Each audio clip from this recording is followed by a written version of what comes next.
রাধে রাধে বন্ধুরা, এই পৌনে একটা সময় বর্ধমান থেকে এলাম।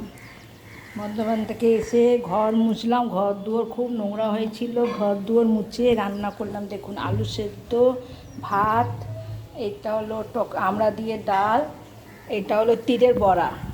তিলের বড়া করেছি, সবার দুটো দুটো করে, পিসি দুটো, মায়ের দুটো, আমার দুটো, আর এটা করেছি পটল ভাজা।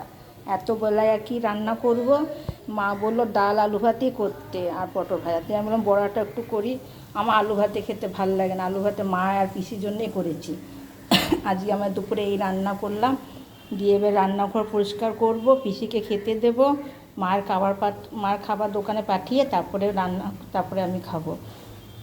আপনারা বলবেন। তিলের বড়াটা দেখুন কত সুন্দর লাগছে দেখতে, মনে হচ্ছে কি পোস্তর বড়া। একটু হালকা আঁচে ভাজতে হয়, না তো ল্যাদ করে ভেতরটা। এই দেখুন করকর করছে, দেখছেন কেমন করকর করছে। দেখুন খুব ভালো লাগে খেতে গরম ভাতে। আপনারা কোনদিন করে খেয়ে দেখবেন। রাধে রাধে, ভালো থাকবেন, সুস্থ থাকবেন।